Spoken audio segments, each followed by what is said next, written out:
Hi, my name is David. I'm 53 years old, and I was diagnosed with a disease called FTD, which is frontotemporal degeneration.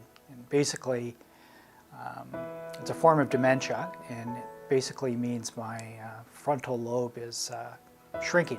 And it's not a great disease. In fact, the life expectancy isn't great for it.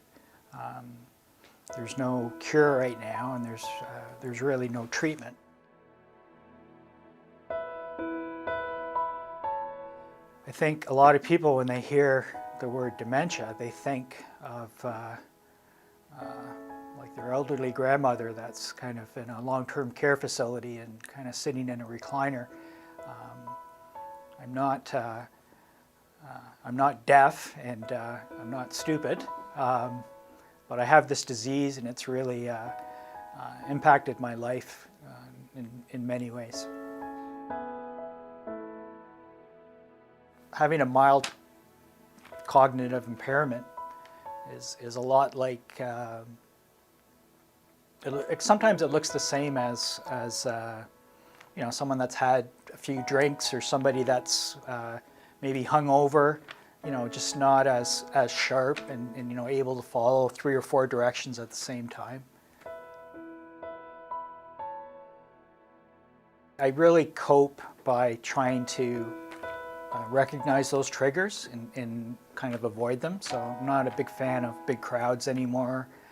So sort of avoid the shopping mall when it's really busy, avoid places that are really loud. Sometimes I find it hard if we're with a big group of people and there's several conversations going on at the same time. I sort of kind of totally tune out. Help me. You walk away. I walk away. Yeah, I just walk away.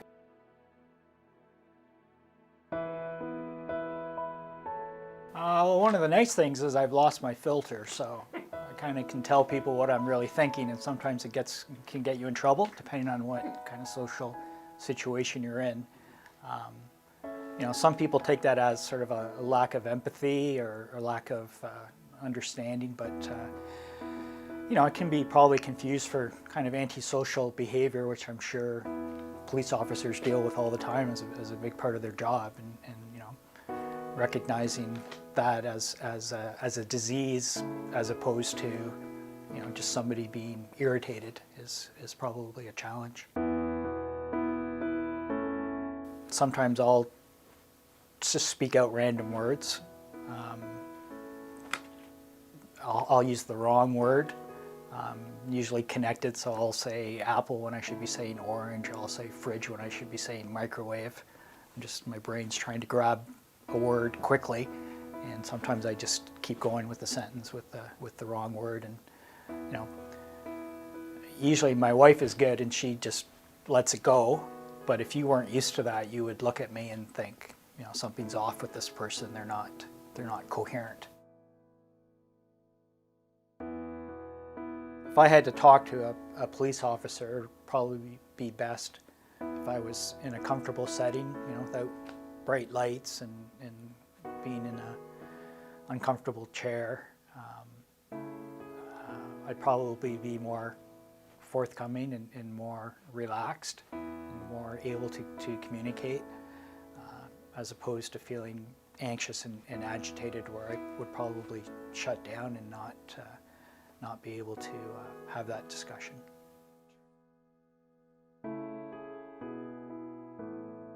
I think the best way to communicate with someone that has dementia is just to be kind, to be patient, you know,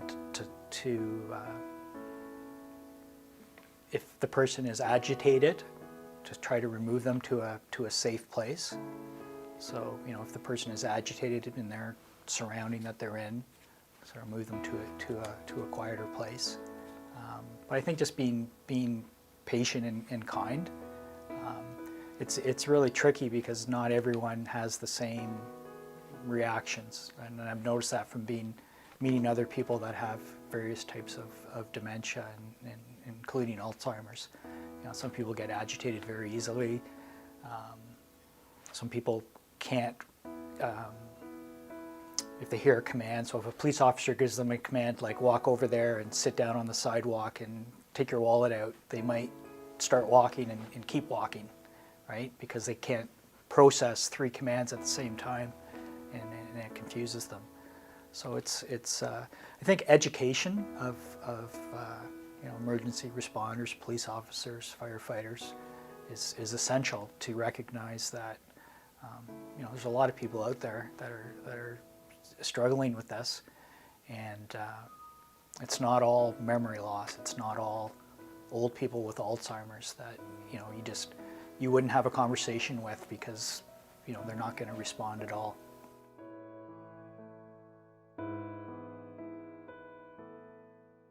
So my diagnosis is not, my prognosis is not spectacular. You know, one of the humbling things is being told in your late 40s that you have to get your affairs in order, you know, financial matters, your will, because the form of dementia I have is pretty well fatal, and there's no cure currently.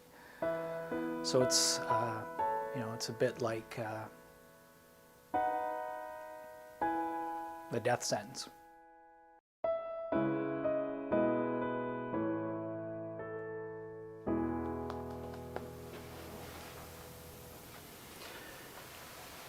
Howie, I'm going to ask you to introduce yourself one more time, and if you need any assistance, your wife is there, and she's going to give you some help. Okay? So if you could just introduce yourself and tell me your age. What's your name? I don't know. Don't fool. What's your name? Harold Henry Coffey. That's my name. Yes. And how old are you? 70? 73, No. You wish.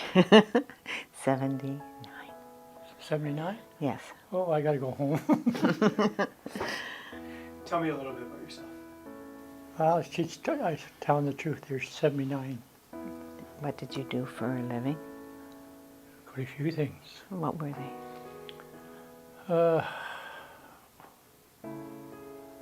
When we met, what were you doing? I don't know. Army. Well, yeah, of course. I joined the Army. Yes. Yes. So- And I enjoyed it. I stayed with them. You were in the Army for a couple of years, and then we moved north. Yeah. How long have you had Alzheimer's or dementia? I'm not sure. I don't know. Maybe a couple years? Could be, yeah. Easy. It's been about 2 years, and I was out with some friends, and we got together and played cards about once a week. And I came home from playing cards, and I sat beside him, and we were talking. And he said, she should be home soon. And I said, oh, I thought maybe somebody had been there to visit and was coming back. And he said, yeah, she should be home soon. I said, who is it? And he said, I'm not sure. She went to play cards. And I said, oh, is her name Donna? And he said, yes. And I said, and who am I? Do you know who I am? And he said,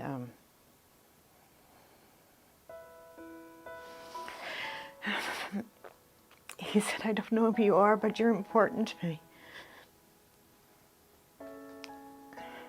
And I knew I was in for trouble. And it's been so hard. We've been married 54 years. And I thought he had a cancer scare. We got past that, and I thought we'd have some good years together in retirement. And he's here physically. But the man that I married, there's only glimpses of him once in a while. This dementia is just horrible. It robs you of everything. I'm sorry. It's okay. It's okay. It's okay, hon.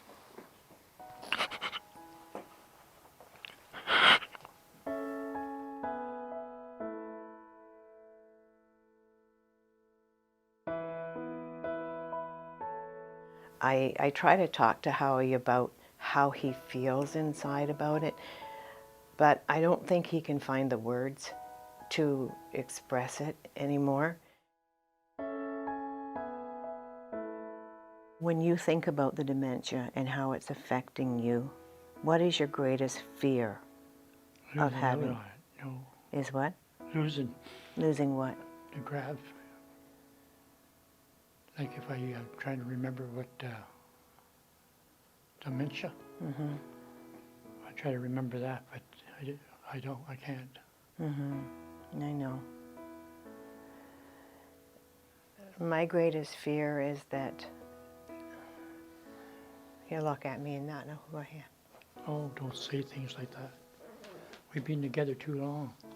Well, my mom didn't remember. So my greatest fear is that he'll have to go into a nursing home and I'll go visit him and he won't know who I am.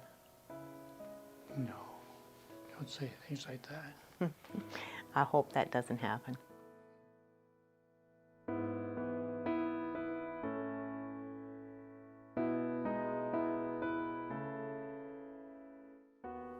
I feel like I'm living with a 2-year-old that's not going to get better.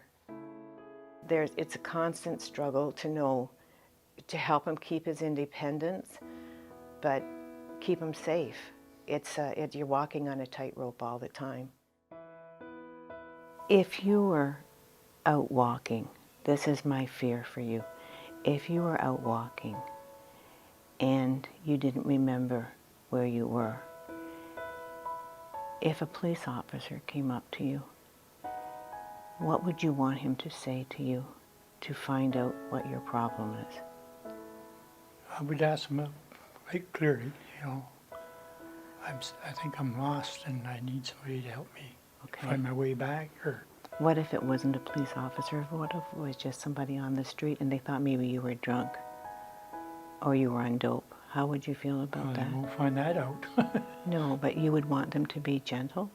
Oh yeah, definitely. So how would you want somebody to talk to you Politely and and ask you the simple questions that they would require. who your name is? Yeah. Would you remember? Yes. Okay. Would you want them to ask you where you live? Yes, I could do that too. Would you remember? Yes. Do you know where you live? Yes. Where? Oshawa. Do you know the address? Not the address. No, I don't remember that. Do you have any ID on you? No, I haven't. I've left it on the table. Okay, so how would they get you home? Well, they'd have to come right to the door and knock on the door and say, we'd like to speak to you. Mm-hmm. But I'd invite them in the house. But if you didn't know where you lived, how would they find that out? Well, I know enough people on the street there that they would help me. Okay. What gives you hope? What keeps you moving? Hope that he'll last as long as I do. There is no hope. There is no hope.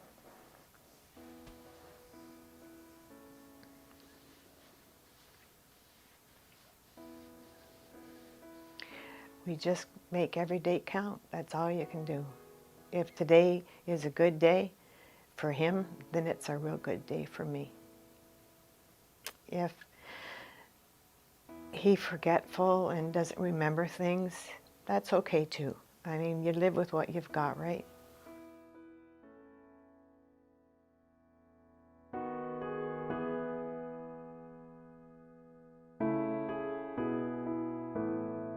He's still my husband. No matter, even if he forgets who I am, he'll still be my husband. take care of him as long as I can. And I am committed to keeping him with me as long as I can keep him safe. If I feel that I can't keep him safe anymore, then I'll do whatever I have to do. If that means he has to go into a senior residence, then as much as I don't want that to happen, then that's what I have to do as long as he's safe. I don't want to be one of those statistics that he's found in a snowbank.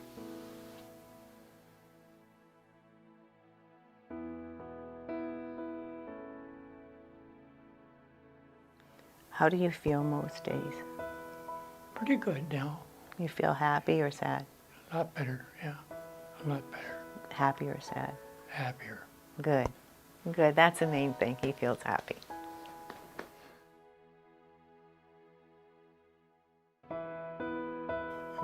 Oh, I'll do that anytime. Yeah.